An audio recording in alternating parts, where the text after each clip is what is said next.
Antes de que existieran consolas portátiles que viajaban en mochilas escolares, mundos abiertos llenos de criaturas fantásticas o fontaneros capaces de desafiar las leyes de la física, hubo un pequeño grupo de personas obsesionadas con una sola idea: crear entretenimiento de una forma que nadie había intentado antes. No eran programadores formados en grandes universidades. No venían de Silicon Valley. Ni siquiera venían de la industria del videojuego, porque ésta aún no existía. Venían de talleres artesanales, cartas pintadas a mano, mercados tradicionales japoneses y años en los que la palabra jugar significaba algo muy distinto.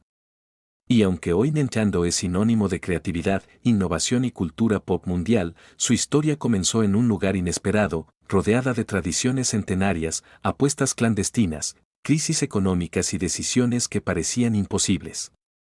Bienvenido a Marca Detrás, donde descubrimos los orígenes de las marcas que hicieron historia.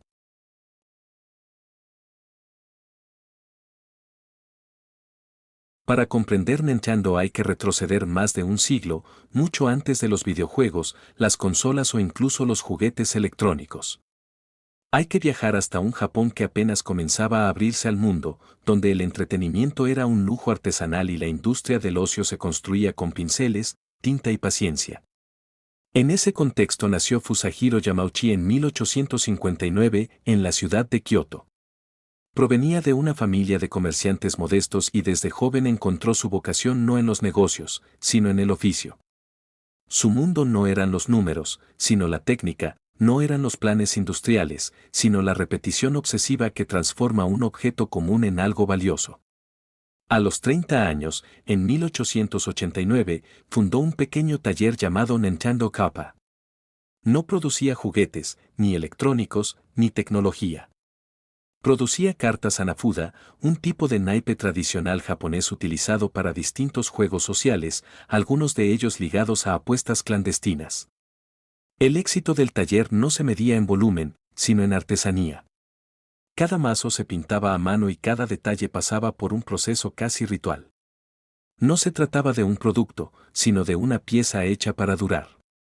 Sin que nadie pudiera imaginarlo, allí estaba el primer ADN de Nintendo: el juego no como simple entretenimiento, sino como un puente social, un ritual que unía a familias, amigos y generaciones. Nintendo no inventaba experiencias solitarias, sino experiencias compartidas, una filosofía que más tarde se insinuaría en productos como la Famicom, el Game Boy o la Wii, donde la interacción humana siempre sería el corazón del diseño. El taller de Fusajiro creció lentamente, pero también silenciosamente. Durante décadas permaneció como un negocio casi familiar, íntimo y modesto. Japón, por su parte, vivía una transformación radical. El periodo Edo había terminado, la restauración Meiji impulsaba la modernización y el país oscilaba entre la tradición y la industria. Kioto, donde nació Nintendo, se convirtió en una especie de punto intermedio entre ambas fuerzas, conservando su identidad artesanal mientras el resto del país avanzaba hacia la manufactura y la exportación. Ese equilibrio sería crucial para que Nintendo sobreviviera más de medio siglo antes de reinventarse. La segunda etapa comenzó con la llegada de Sekiryo Yamauchi, nacido en 1880 y destinado a cambiar la identidad del taller. Sekiryo no tenía el alma de un artesano, sino la mentalidad metódica de un contador. Tras casarse con la hija adoptiva de Fusajiro, ingresó al negocio alrededor de 1929 y transformó el oficio en empresa. Formalizó la producción, introdujo distribución y rebautizó el taller como Nintendo Playing Cards Company. No revolucionó el producto, pero sí el modelo. Y sin saberlo, abrió la puerta al concepto que definiría el futuro de Nintendo: las licencias. Comenzó a fabricar cartas temáticas para empresas y organizaciones. Aún no eran personajes, pero eran marcas. Aún no eran franquicias, pero eran propiedad intelectual. Las bases del futuro estaban ahí, como semillas que tardarían décadas en germinar. No obstante, toda historia necesita un heredero que no solo reciba el timón, sino que esté dispuesto a girarlo hacia una dirección distinta. Ese heredero apareció el 7 de noviembre de 1927, con el nacimiento de Hiroshi Yamauchi en Kioto. Nieto de Sekiryo, Hiroshi creció en un entorno disciplinado, frío y estructurado. No era un niño encantador ni particularmente sociable. Su personalidad era reservada, calculadora y distante. Abandonó la universidad en medio de la posguerra y asumió la presidencia de Nintendo en 1949, cuando tenía apenas 22 años. Japón seguía hundido en el trauma de la Segunda Guerra Mundial, la economía estaba destruida y nadie esperaba que un joven sin experiencia corporativa pudiera dirigir una empresa centenaria. Pero Hiroshi no veía su rol como la preservación del pasado, sino como una posibilidad para reinventar el futuro. Cuando Hiroshi Yamauchi asumió el control de Nintendo en 1949, lo hizo en uno de los periodos más complejos para Japón. La posguerra había dejado al país devastado, dividido entre la necesidad inmediata de sobrevivir y el deseo profundo de reconstruirse. La economía estaba estancada, la industria aún se reacomodaba y la cultura oscilaba entre la tradición y la adopción acelerada de ideas occidentales. Ser presidente de una empresa en ese contexto ya era difícil. Serlo con solo 22 años lo convertía prácticamente en una anomalía. A diferencia de su abuelo Fusajiro, que amaba el oficio artesanal, y de Sekirio, que amaba el orden empresarial, Hiroshi parecía no amar nada en particular, excepto el poder, el control absoluto sobre cada decisión y el futuro de lo que ahora era su legado. Era distante, autoritario y extremadamente calculador. No era un líder que inspirara cariño, pero sí respeto. Y, sobre todo, temor. Su estilo dejó cicatrices, pero también permitió que Nintendo sobreviviera al momento más crucial de su historia, el instante en el que decidió dejar de ser una empresa de cartas. El cambio no fue instantáneo. Durante casi una década, Hiroshi expandió la distribución, experimentó con materiales más económicos y buscó acuerdos con empresas extranjeras, entre ellas Disney, para licenciar personajes en mazos infantiles. Era 1959 y Japón vivía un boom demográfico. Millones de niños necesitaban entretenimiento barato, accesible y duradero. Las cartas se vendieron por millones, y por primera vez Nintendo dejó de ser solo un taller artesanal para convertirse en una marca nacional. La idea de que el juego podía ser un negocio masivo había sido plantada. Pero las cartas tenían un límite, y Hiroshi lo sabía. A principios de los años 60, impulsado por un deseo casi obsesivo de crecimiento, comenzó a experimentar con negocios muy distintos: taxis, arroz instantáneo, perfumes, hoteles del amor y electrodomésticos. Todos fracasaron. Y aunque esos fracasos hoy parecen anecdóticos, en su momento representaron decisiones arriesgadas que pudieron haber destruido la empresa. Pero también demostraron algo más importante: Hiroshi no temía equivocarse, temía quedarse quieto. Ese impulso lo llevó a descubrir una industria que apenas comenzaba a tomar forma: los juguetes. Japón vivía una explosión de nuevas manufacturas, desde robots de hojalata hasta muñecos de cuerda, y el entretenimiento infantil comenzaba a transformarse. En esa frontera incierta apareció una figura clave en la historia de Nintendo: Gunpei Yokoi. Gunpei nació el 10 de septiembre de 1941 en Kioto, en una familia humilde. Era un niño curioso, obsesionado con construir sus propios juguetes caseros. Su mundo no eran los libros, sino los mecanismos.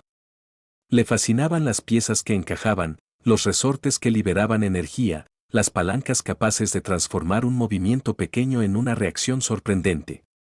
Durante su adolescencia estudió ingeniería eléctrica, pero lo hizo sin la intención de convertirse en inventor. Para él, crear era un acto lúdico, casi íntimo. En 1965, Hiroshi lo contrató como técnico de mantenimiento en la línea de producción de cartas. Era un puesto menor, casi irrelevante. Nadie imaginaba que Yokoi cambiaría el rumbo de la empresa para siempre. Su destino comenzó a definirse una tarde en la fábrica, cuando Hiroshi lo encontró jugando con un pequeño brazo telescópico de plástico que él mismo había construido. No tenía propósito, no era un prototipo ni un producto. Era solo un juguete. Pero Hiroshi no vio un pasatiempo, vio un mercado. Ese objeto terminó convirtiéndose en el Ultra Hand, lanzado oficialmente en 1966. Su éxito fue inmediato: más de 1 millón de unidades vendidas. Nintendo no solo había encontrado un nicho, había descubierto una filosofía.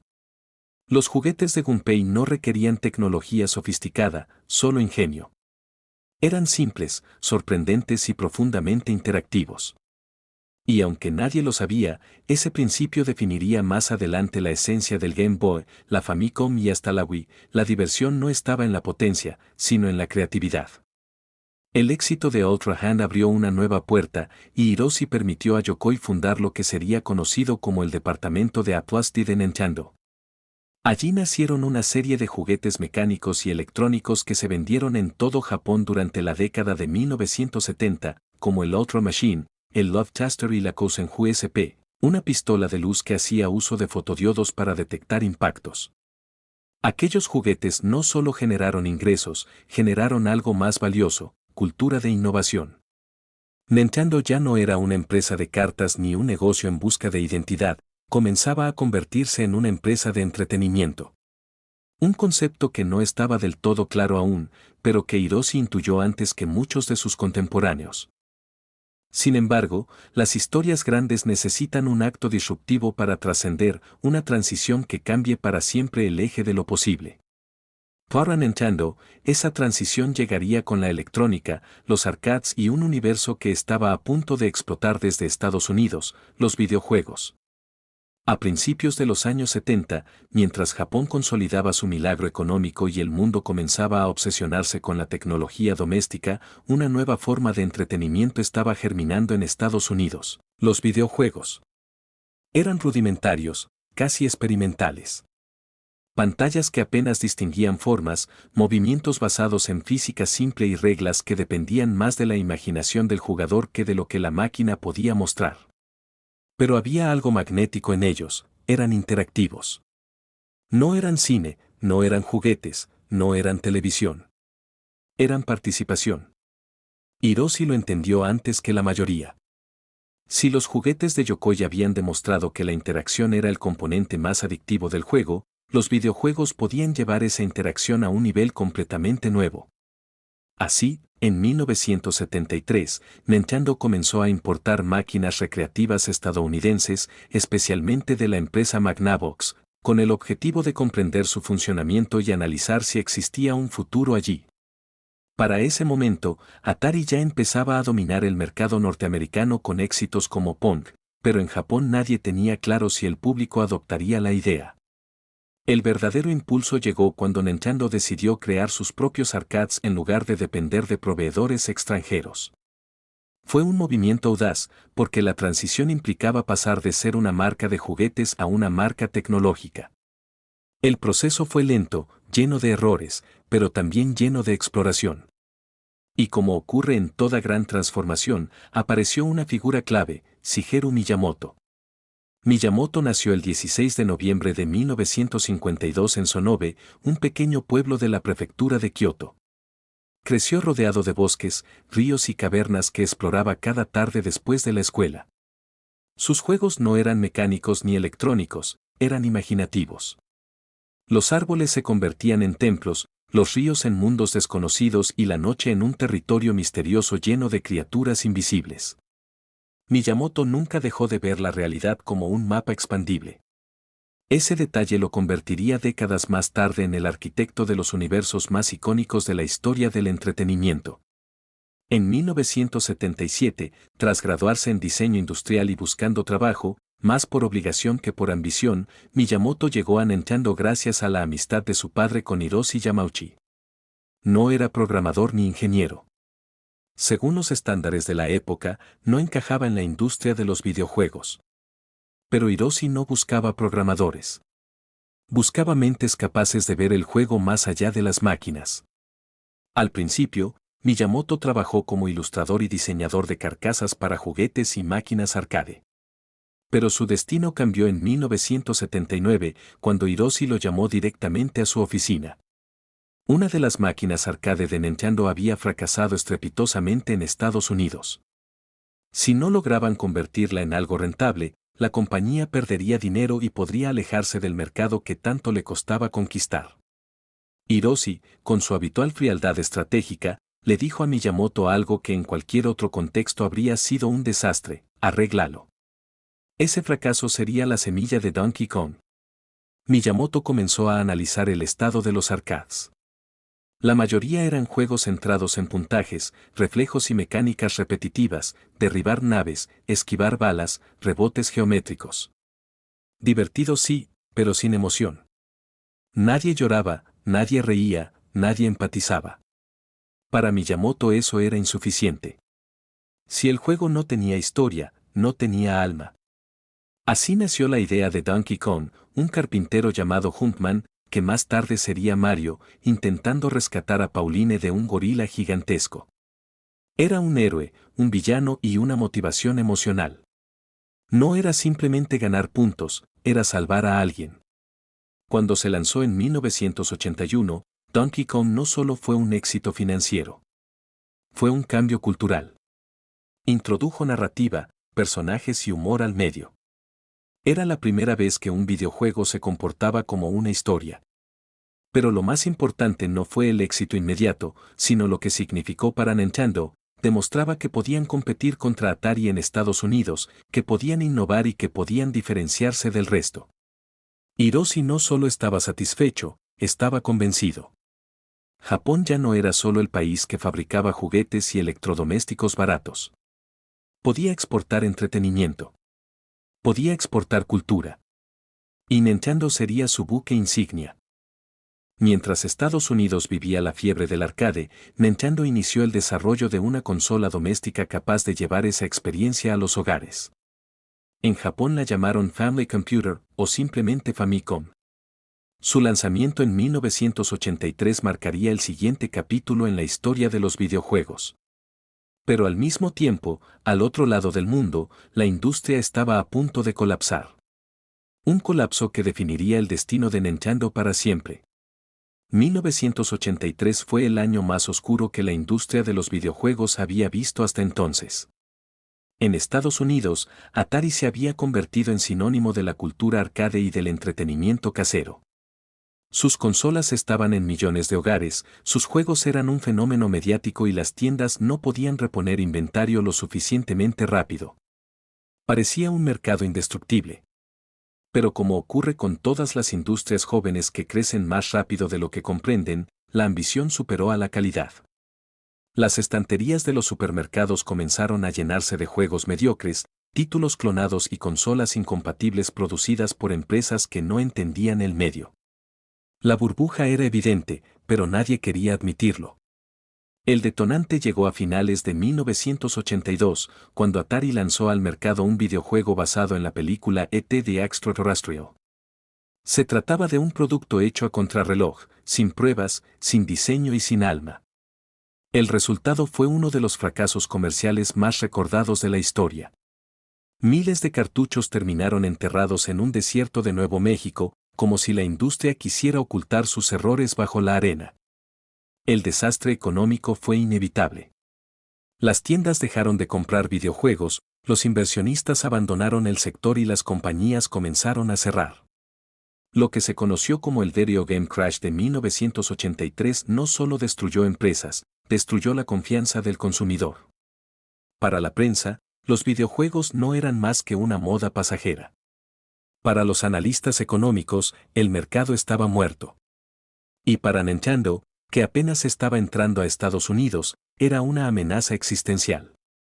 Mientras tanto, en Japón, Nintendo lanzó la Family Computer el 15 de julio de 1983. Era elegante, compacta y accesible. Pero, sobre todo, era estable. Nunca antes una consola casera había ofrecido un rendimiento técnico tan consistente para los desarrolladores. La Famicom se convirtió en un éxito inmediato. Familias enteras en Tokio, Osaka y Yokohama comenzaron a llevarla a casa como quien lleva un electrodoméstico esencial. Era un nuevo tipo de intimidad, jugar en el comedor con los hijos, compartir el control, celebrar las victorias. El videojuego ya no pertenecía a los adolescentes del arcade, pertenecía a la familia. El éxito japonés emocionó a Hiroshi Yamauchi, pero él sabía que el verdadero destino estaba en Occidente. Estados Unidos representaba el mercado de aspiración cultural, y si Nintendo quería convertirse en un gigante global, tenía que conquistar ese territorio. Sin embargo, la herida del crash estaba fresca. Las tiendas no querían saber nada de videojuegos. Los compradores no confiaban. Las empresas temían inventarios muertos. Aquí aparece otra mente brillante en la historia, Minoru Arakawa, yerno de Hiroshi, quien dirigía Nintendo of America. Arakawa comprendió algo que ni los analistas ni las tiendas entendían: no bastaba con vender una consola. Había que reconstruir la reputación de toda una industria. Así decidió que la Famicom debía renacer en Estados Unidos bajo una nueva identidad, con un nuevo nombre y una estética que la alejara de la idea de videojuego. Así nació el Nintendo Entertainment System, o simplemente NES. Pero aún quedaba el desafío más difícil: convencer a las tiendas. Arakawa llevó un prototipo del NES a decenas de minoristas en Nueva York y Chicago. Todos le dijeron lo mismo: los videojuegos están muertos. Entonces recurrió a una estrategia psicológica. Si la consola no podía entrar como videojuego, entraría como juguete. La rediseñó con una carcasa gris elegante, propuso un empaque más sofisticado y añadió un accesorio que se convertiría en mito: el Zapper, una pistola electrónica que interactuaba con la pantalla. No era tecnología de punta. Era imaginación. Era espectáculo. La jugada final fue incluir un juego capaz de demostrar el potencial del sistema: Super Mario Bros., la evolución natural del Jumpman de Donkey Kong, ahora convertido en fontanero, héroe, atleta y viajero de mundos imposibles. Para Miyamoto, Mario no era solo un personaje. Era la materialización de su infancia explorando cuevas, colinas y ríos en Sonobe. Cada nivel era una geografía emocional, un puzzle de ritmo, color y sorpresa. Cuando el juego llegó a Estados Unidos en 1985, no solo vendió consolas, vendió sueños. El efecto fue inmediato. Los niños querían un NES. Los padres querían un producto confiable que no fuera una moda pasajera. Las tiendas, al ver las filas frente a sus puertas, volvieron a abrir espacio en sus estantes. Y el mercado estadounidense renació. Sin exagerar, Nintendo no solo triunfó. Salvó la industria de los videojuegos. Y lo hizo con la misma filosofía que había guiado a la compañía desde sus días de naipes: entender el juego como una forma de cultura. A finales de los 80, Nintendo dominaba más del 80% del mercado global de videojuegos. Había creado personajes que trascendían el hardware y convertía cada lanzamiento en un evento social. Pero la innovación no se detuvo ahí. Porque, como había ocurrido tantas veces en la historia de la compañía, el próximo gran paso llegó desde un lugar que nadie esperaba: la portabilidad. La década de los 90 comenzó con un sonido electrónico que cambiaría la cultura popular: un clic débil al insertar un cartucho, seguido de una pantalla verde que se encendía en la palma de la mano. Era el Game Boy, lanzado en 1989, diseñado por un ingeniero que había pasado sus primeros años en fábricas de relojes y juguetes mecánicos, Gunpei Yokoi. Yokoi no pertenecía al mundo de la alta tecnología ni del diseño futurista. Se había unido a Nintendo en los años 60 cuando la compañía aún fabricaba naipes y juguetes plásticos. Era, como describiría más tarde Shigeru Miyamoto, un inventor de soluciones simples para problemas complejos. Su filosofía era clara: la innovación no siempre depende de la tecnología más avanzada, sino de lo ingenioso que uno puede ser con la tecnología disponible. A eso lo llamó lateral thinking with Weather Technology: pensar lateralmente usando tecnología madura, económica y versátil. El Game Boy era el ejemplo perfecto. No tenía colores, no tenía un procesador impresionante, no tenía sonido de vanguardia. Pero tenía portabilidad, resistencia, duración de batería y un diseño tan intuitivo que un niño de 5 años podía entenderlo en segundos. En una industria obsesionada con lo nuevo, Yokoi apostó por lo útil. Y el público lo agradeció. Pero lo que transformó al Game Boy de una buena consola portátil a un fenómeno cultural no fue la máquina, sino uno de los cartuchos que acompañaron su lanzamiento en Occidente: Tetris. El juego, creado años antes en la Unión Soviética por Alexei Pajitnov, era simple, geométrico, casi matemático. Sus piezas caían como si hubieran nacido para el Game Boy: rápidas, silenciosas, hipnóticas. La ironía es que Tetris, un producto manufacturado detrás de la cortina de hierro, terminó conquistando el corazón del capitalismo global justo cuando el mundo entero se preparaba para el final de la Guerra Fría. Mientras Game Boy se apoderaba del bolsillo de millones de jugadores, otro proyecto gestado dentro de Nintendo comenzaba a tomar forma. Un juego que no solo sería un éxito comercial, sino un fenómeno transgeneracional. Sus creadores eran dos jóvenes desarrolladores apasionados por los insectos, por la colección, por la idea de explorar mundos diminutos, Satoshi Tajiri y Ken Sugimori. Tajiri, hijo de un vendedor de autos y una ama de casa, había pasado su infancia atrapando escarabajos y libélulas en los bosques suburbanos de Machida. Lo fascinaban los microecosistemas, las relaciones entre especies y las transformaciones estacionales. Cuando descubrió los videojuegos a finales de los 70, sintió que el medio tenía el potencial de recrear ese universo emocional. Tajiri fundó su propio estudio, Game Freak, en los 80, con Sugimori ilustrando y diseñando personajes. El proyecto que soñaban era ambicioso, un juego donde criaturas pudieran explorarse, capturarse, intercambiarse y crecer con el jugador. No era un shooter, no era un arcade, no era una carrera contra el tiempo. Era un ecosistema vivo.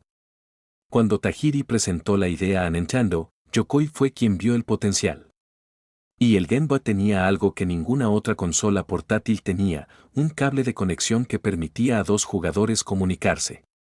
Ese pequeño cable sería el corazón del proyecto.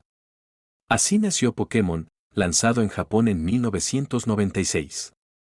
La combinación era explosiva, nostalgia biológica, mecánicas modernas y conexión emocional. Pokémon no solo vendió millones de copias, redefinió cómo se consumen los videojuegos. Ya no se trataba solo de jugar, sino de intercambiar. La experiencia se volvió social, comunitaria, cultural. Era un fenómeno que ocurría en patios escolares, estaciones de tren y habitaciones abarrotadas. Pokémon demostró algo que Nintendo venía insinuando desde los días de Famicom: el videojuego no es un objeto, es un ritual. Mientras Pokémon expandía su dominio, otros nombres surgían y se consolidaban. The Legend of Zelda, nacido en los 80, maduraba como una obra épica. Shigeru Miyamoto no lo veía como un videojuego más, sino como un mapa emocional de su infancia, un diálogo entre exploración, misterio y aprendizaje. Metroid, con su protagonista Samus Aran, una heroína adelantada a su tiempo, exploraba la soledad espacial y el terror biomecánico. Kirby, creado por Masahiro Sakurai, aportaba ternura y precisión técnica. Nintendo se había convertido en una fábrica de iconos culturales. Pero el éxito no estaba exento de retos. La competencia comenzaba a intensificarse. Sega irrumpió con una energía eléctrica, desafiante, acompañada de comerciales agresivos y un nuevo héroe que competía con Mario en velocidad y actitud, Sonic the Hedgehog. La llamada guerra de consolas era inevitable. Y como ocurre con todas las rivalidades históricas, Coke vs Pepsi, Nike vs Adidas, Marvel vs DC, esta lucha definió una generación. A mediados de los 90, el escenario estaba listo para el siguiente gran salto tecnológico, el paso del 2D al 3D. La industria del entretenimiento digital estaba cambiando tan rápido que parecía imposible mantenerse al día. Sega quería velocidad. Sony, recién llegada al mundo de las consolas, quería rendimiento multimedia. One Nintendo se encontraba en una decisión estratégica que marcaría su destino. El futuro sería tridimensional, pero la pregunta era, ¿cómo lo haría Nintendo sin perder su esencia? La década de los 80 había convertido a Nintendo en un nombre familiar en Japón. Pero el sueño siempre había sido global. Y para Hiroshi Yamauchi, el mundo no se conquistaba solamente con un héroe saltando sobre hongos o un gorila lanzando barriles. Se conquistaba transformando la forma en que la gente jugaba. No en los arcades, no en las tiendas, sino en cualquier lugar del mundo, en cualquier momento. La idea de un videojuego portátil no era nueva. Existieron intentos, pequeñas máquinas electrónicas, relojes con botones diminutos, aparatos que parecían más una curiosidad tecnológica que un avance significativo.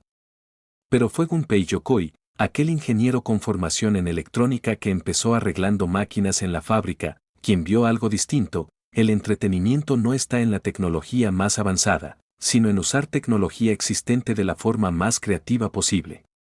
No se trataba de impresionar con potencia, gráficos o innovación futurista. Se trataba de hacer algo tan accesible y tan intuitivo que cualquiera pudiera usarlo. Así nació Game & Watch en 1980, inspirada por un hombre en el tren que mataba el tiempo presionando botones de una calculadora. Pequeños, simples, elegantes y sobre todo, adictivos. Fueron un éxito inmediato. Lo más interesante de Miyamoto no era lo que diseñaba, sino cómo lo diseñaba. No pensaba primero en gráficos ni en tecnología, sino en sensaciones. Se preguntaba, ¿qué quiero que el jugador sienta al saltar? ¿Qué emoción hay en descubrir algo escondido? ¿Qué recompensa no es visual, sino emocional? Era un enfoque casi cinematográfico pero aplicado a un medio interactivo. Y esa mentalidad cambiaría la forma en la que Nintendo se vería a sí misma, no como fabricante de consolas, sino como creador de mundos. Y donde Mario ofrecía alegría, ritmo y movimiento, Zelda ofrecía misterio, curiosidad y reflexión.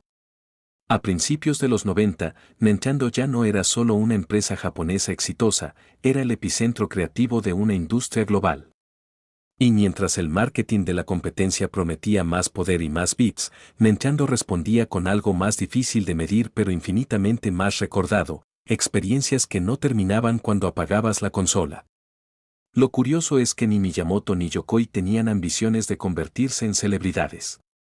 Eran artesanos. Inventores silenciosos. Personas obsesionadas con encontrar la emoción correcta. Y detrás de ellos, Hiroshi Yamauchi continuaba moviendo piezas con una frialdad estratégica que pocos comprendían. Porque mientras el mundo jugaba, él ya estaba pensando en la próxima batalla. El éxito de Mario, Zelda y Game Boy había colocado a Nintendo en una posición privilegiada, pero también en una silla incómoda. A principios de los años 90, la industria comenzaba a hablar de algo que parecía inevitable, el salto al CD-ROM. La competencia prometía universos más grandes, gráficos más realistas y experiencias más cinematográficas. Para muchos, este era el futuro lógico del entretenimiento interactivo. En ese contexto, Nintendo buscó una alianza que parecía destinada a cambiarlo todo, Sony. Juntas, las dos compañías comenzaron a trabajar en un sistema híbrido que combinaría la popularidad del Super Nintendo con la capacidad multimedia del disco compacto. El prototipo existió. El trato se anunció. La industria contuvo el aliento. Pero detrás de todo, había un hombre que observaba con desconfianza, Hiroshi Yamauchi. Yamauchi era un estratega frío, casi paranoico cuando se trataba de proteger la esencia de Nintendo. No le preocupaba liderar la carrera tecnológica, le preocupaba perder el control. Para él, permitir que Sony manejara el formato físico de los juegos significaba entregar algo mucho más importante que un producto, significaba entregar el ecosistema. Y en una decisión que todavía hoy se estudia como uno de los giros más dramáticos en la historia de la tecnología, Nintendo rompió el acuerdo. La consecuencia fue un terremoto. Sony, humillada públicamente, regresó a casa decidida a demostrar que no necesitaba a Nintendo. Y en 1994, presentaría una consola que competiría directamente con ellos, PlayStation. El nacimiento de PlayStation no fue únicamente el comienzo de una nueva consola. Fue el inicio de una nueva filosofía, videojuegos que coqueteaban con el cine, con historias más maduras y ambiciones estéticas que fascinaban a una generación que crecía. Nintendo, por su parte, respondió con una apuesta conservadora y arriesgada al mismo tiempo, Nintendo 64. Abandonaron el CD y permanecieron fieles al cartucho. La decisión tenía lógica técnica, pero consecuencias comerciales. Los cartuchos cargaban más rápido, sí, pero eran más caros de producir y limitaban el tamaño de los juegos. Mientras la competencia llenaba discos con cinemáticas y proyectos de gran escala, Nintendo priorizaba la jugabilidad pura. Lo interesante es que, pese a todas las críticas, Nintendo 64 dio vida a algunos de los títulos más influyentes de la historia del medio, Super Mario 64, que definió cómo se debía mover una cámara en 3 dimensiones, Ocarina of Time, considerado aún hoy uno de los mejores videojuegos jamás creados, y GoldenEye 007, que introdujo a millones de personas al género de disparos en consola. Era como si Nintendo estuviera diciendo, quizá no tenemos la tecnología más impresionante, pero tenemos algo más difícil de replicar, diseño. Aún así, la guerra de consolas mostró un punto débil. Por primera vez desde Atari, Nintendo no era el líder indiscutible del mercado. Sony estaba vendiendo más consolas, acaparando mentes y conquistando la adolescencia global con juegos de estética más adulta. El golpe no era fatal, pero era emocional. Para una empresa que había construido su identidad con la idea de señalar el camino, ahora tenía que aprender a sobrevivir en un mercado que ya no se dejaba guiar tan fácilmente. Dentro de Nintendo, comenzaron a surgir dudas. ¿Podían seguir liderando sin seguir la lógica tecnológica del mercado? ¿Podían continuar creando mundos con la misma magia, aunque ya no fueran los primeros en vender más? Y mientras las preguntas flotaban en los pasillos, una nueva crisis se acercaba, alimentada no por la competencia, sino por una tragedia interna que cambiaría el destino de la empresa. A finales de los años 90, mientras PlayStation conquistaba el mundo y Nintendo resistía desde la creatividad, una noticia golpeó a la empresa desde adentro. Gunpei Yokoi, el hombre que había salvado a Nintendo décadas atrás con su visión juguetera y que más tarde había dado vida al Game Boy, falleció en 1997 tras un accidente automovilístico en una carretera de Hokkaido. Para la industria fue una tragedia.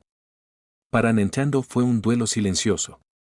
Yokoi no solo había sido un inventor, había sido el puente entre el Nintendo juguetero y el Nintendo electrónico. Su muerte representó el cierre de una era. Y en ese momento, más que nunca, la empresa se preguntó qué debía hacer en el siglo XXI. En los consejos internos, en reuniones que aún nadie conoce del todo, comenzaron a repetirse dos conceptos que cambiarían la historia: accesibilidad y diferenciación. Si el mundo quería tecnología de punta, cinematografía y realismo, Nintendo prefería perseguir otra cosa: la capacidad de crear experiencias que se sintieran humanas, familiares, incluso tiernas. Mientras Sony competía con gráficos, Nintendo competiría con sonrisas. El encargado de esta transición sería un hombre que había comenzado su relación con Nintendo desde la ingeniería, pero que tenía una sensibilidad distinta: Satoru Iwata. Nacido en Sapporo en 1959, hijo de un funcionario público, Iwata creció rodeado de matemáticas, computadoras tempranas y una obsesión por entender cómo funcionaban las cosas. En su adolescencia, ya programaba videojuegos caseros para calculadoras electrónicas y en la universidad se convirtió en una especie de genio amable dentro de HAL Laboratory, un pequeño estudio aliado a Nintendo. Su talento técnico era indiscutible. Su humanidad también. Cuando quedó al borde de la bancarrota en los años 90, Nintendo intervino y colocó a Iwata al frente. En pocos años, sanó las finanzas del estudio, salvó empleos y demostró algo que no era común en la industria: se podía ser brillante y empático al mismo tiempo. Cuando Yamauchi abandonó la presidencia en 2002, después de casi medio siglo al mando, eligió a Iwata como sucesor. Era una decisión inusual: por primera vez en la historia, alguien fuera de la familia asumiría el control. Y el mensaje era claro: Nintendo debía evolucionar. No volverse más fría, sino más humana.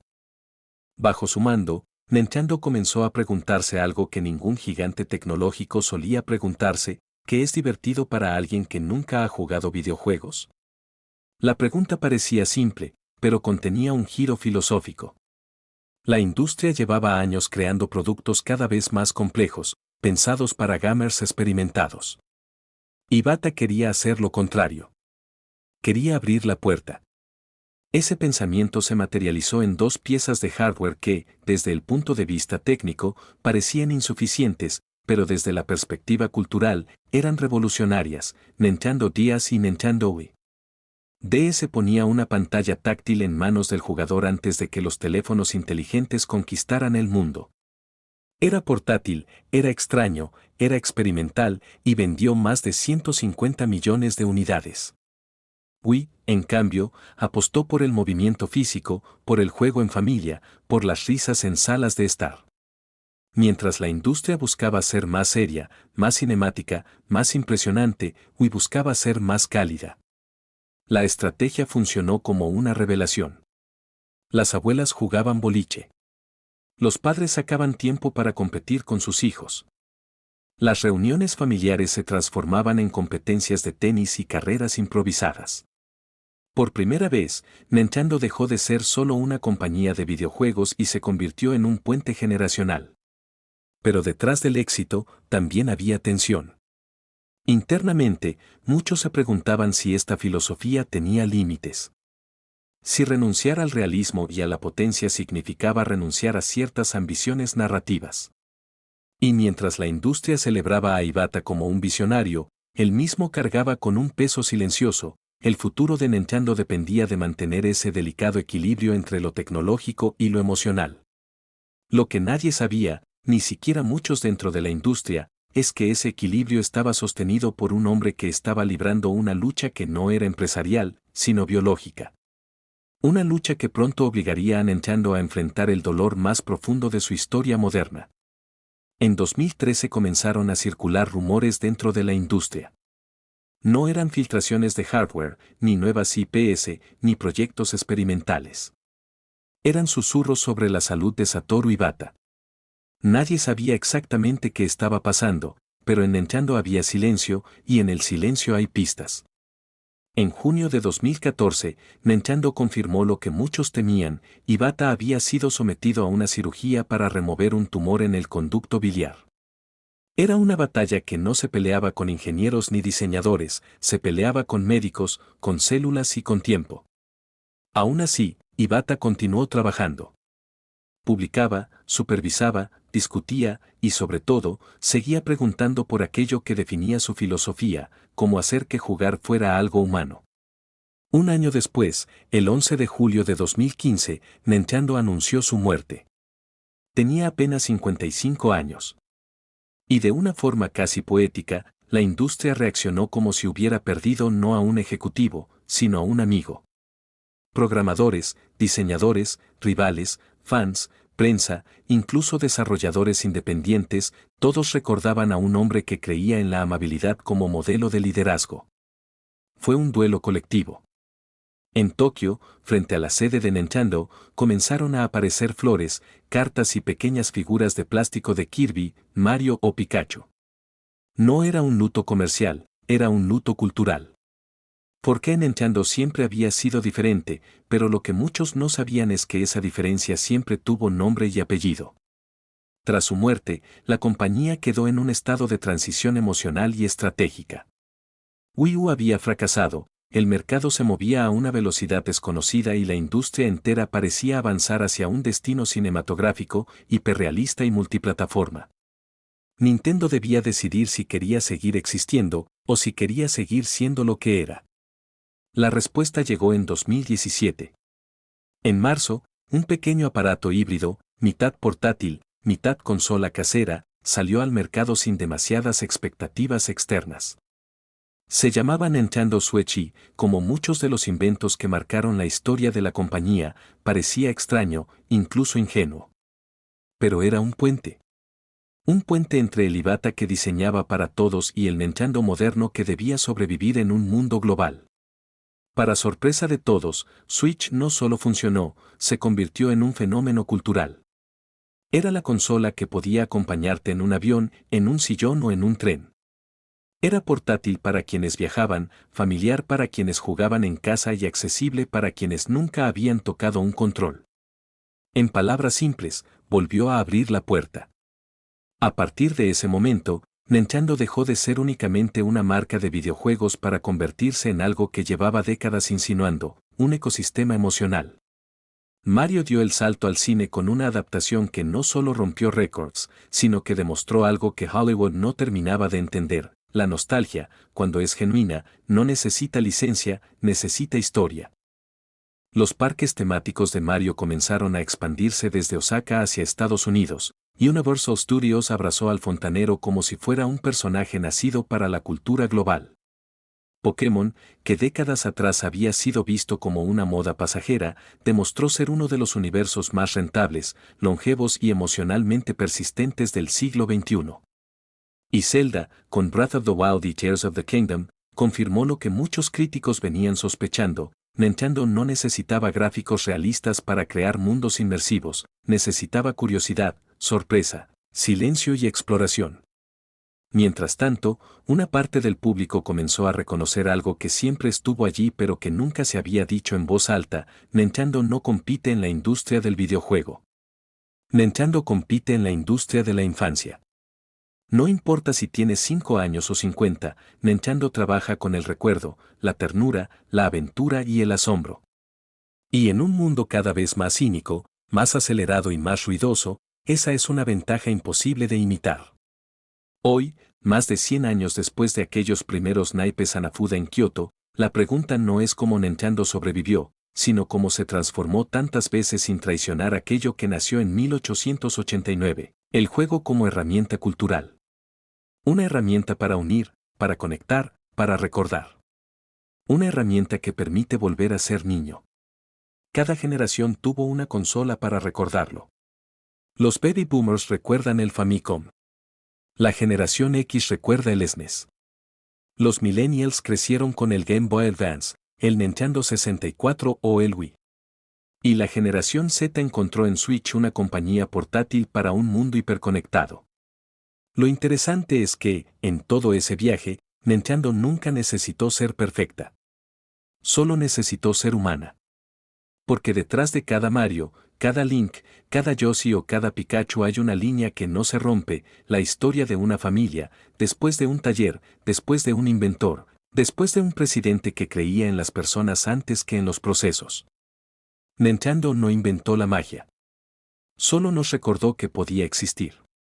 Y así, una idea que comenzó en un pequeño taller de cartas japonesas, impulsada por artesanos, empresarios testarudos y creativos que creían que el juego podía trascender generaciones, terminó convirtiéndose en una de las marcas más influyentes de la historia del entretenimiento.